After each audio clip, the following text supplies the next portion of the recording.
see you. Good to see you. Sit down on one of these beautiful Danish chairs. They are beautiful, actually. Yeah. I have to say that these have been sponsored by Carl Hansen, and we just hope, because we are men of traditional build. This is the production test. This is the test. Are they going to... Yeah. So far, so good. Great. Rolf, we know you from television, but that's not how you started. Tell us where you started in your life. In a short way. Yeah. It started in a northern town called Östersund.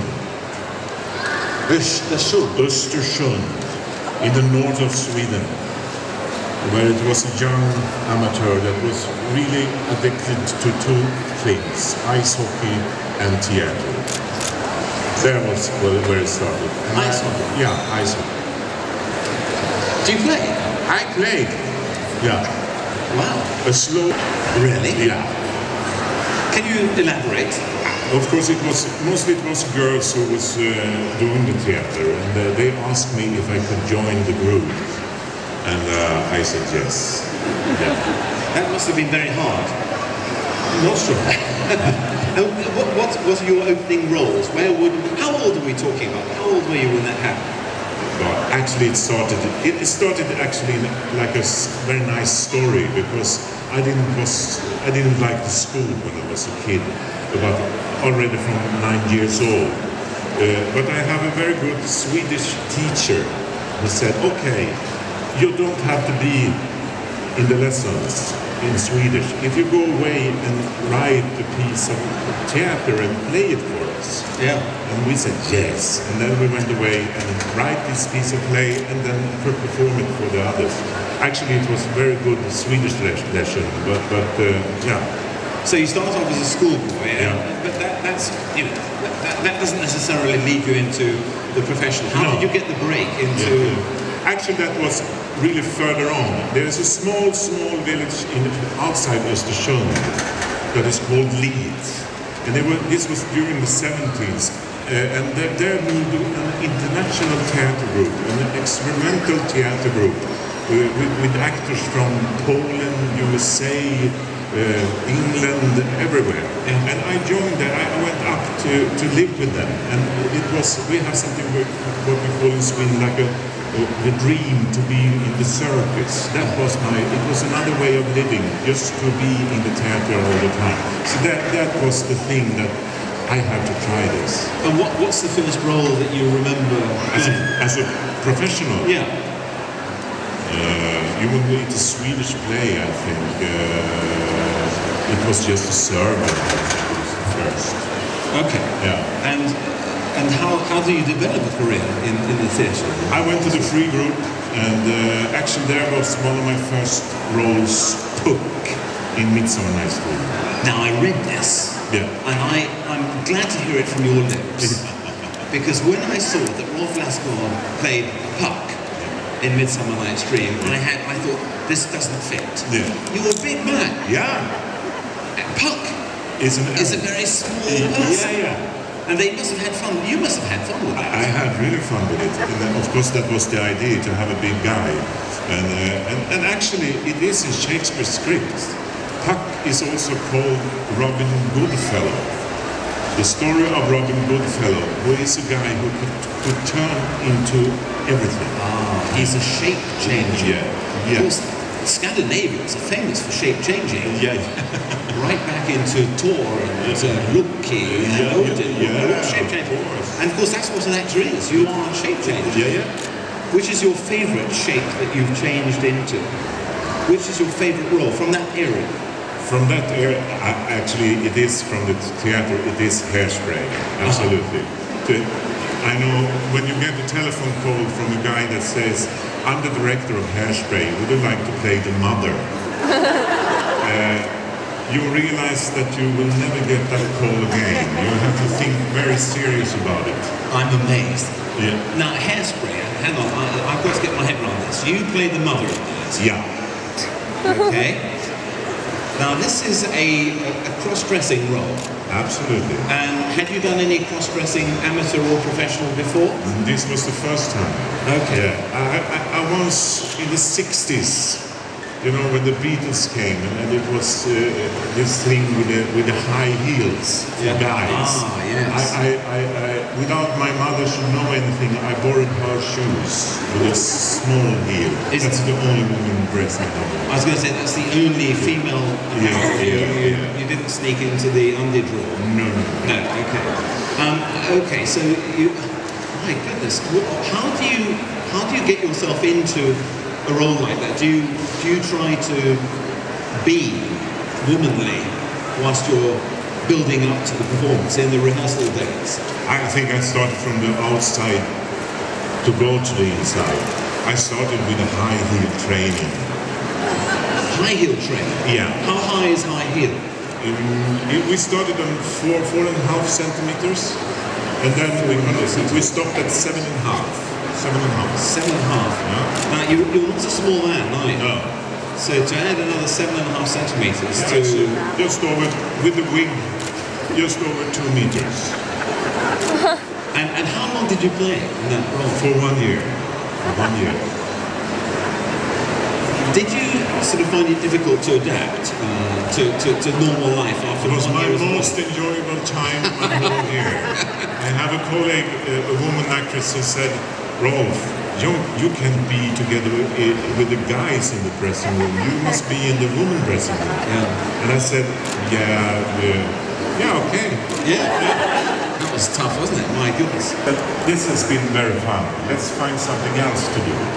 A couple of years after that, we had a brainstorm around it to build a new character, which became Sebastian Bach.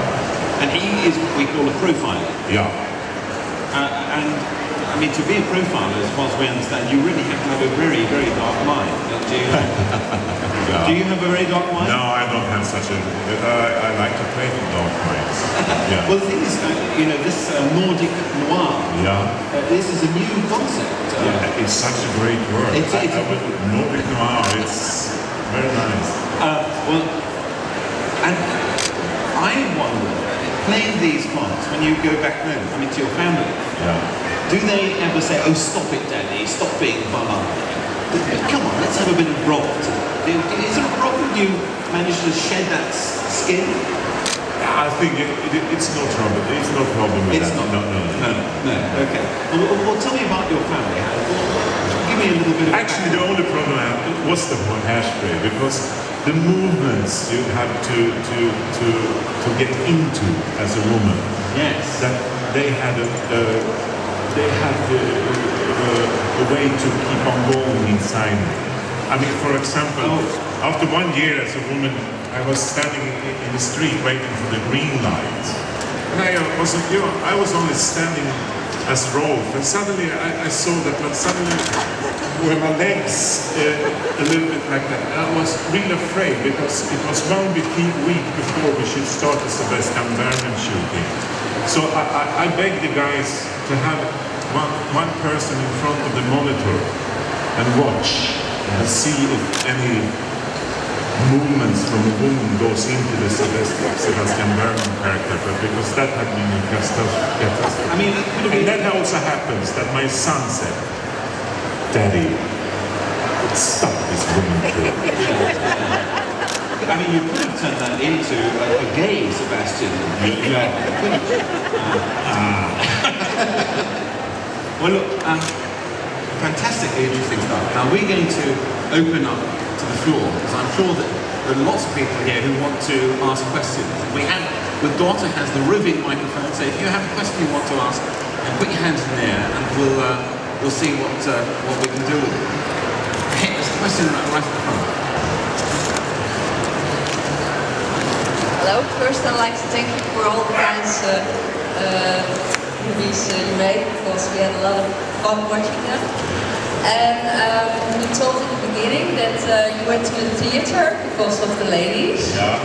And now comes a question that goes for that follows that remark, and that is how do you profit of the ladies' attention now you're famous? Does it help you in real life? Or are you not allowed to answer this question because of your family? No, I'm actually, I can say I'm a steady family man. So I have no problems with that. I think every guy like I think every guy like the attention from the woman. Yeah. Yes, it's just because you like pictures in an art gallery doesn't mean you have to own the pictures on the wall.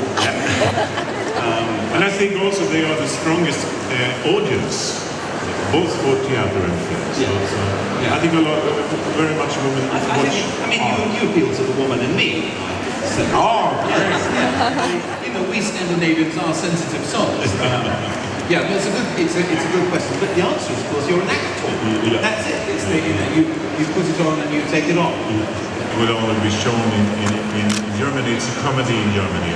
I'm also ending in a Norwegian comedy called Dog. It's a very nice comedy. I have a small part in it that I really enjoy to be in it because it's Dog is the name of a family therapist who believes you're most happy when you are more happy than when you are single. So you can imagine the divorce statistics of his therapy work. But actually we're planning to shoot two new Sebastian Bergman stories in the beginning of next year. In fact, once we're on Sebastian Bergman, we did actually have a clip with Sebastian Bergman. Maybe we should bring that up. I think we could just bring that in, just to give you a flavour. I just wondered what you think of the Krista version and Kenneth Branagh's version, and were there any differences you thought, I wish I'd done that? Oh, that's a very interesting question. I think why I stopped to shoot Wallander. That because the Krista series they were about to start. I got the question to continue to play Wallander, but I still have 3 novels from Henning Mankell to shoot, and this was in I wasn't able to do both. And my point of view of it was I like to do the Wallander from the Henning Mankell, not the new series. Like they are more like they are up to an industry now with 30 films or something. And I also have that feeling that if I continue to play only Wallander, then I can. Sweden is a small country, so then I can do anything else. Of course, I've seen some more. The Mr. Henriksson series is another thing than Henning Mankell's. The Kenneth Branagh I've seen because he's such a great actor. I've seen, I think, two of them, and they are as the same from the books of Henning Mankell, and it's very nice because he's speaking English, and to get these stories abroad for the whole world. That I wish I would have been an English speaker from the beginning. but I understand this that they want to show for the whole world with this great story, so I have no problem with that. But I think what I have seen from them, because the stories are so strong, they are very both my films and the one with Ken Brent, they are related to each other because the strong stories in the Henning Mankell books. It's like another adaptation, like a theater play. You can do Hamlet there and there and there and there. So I enjoy it. We had a question, gentlemen.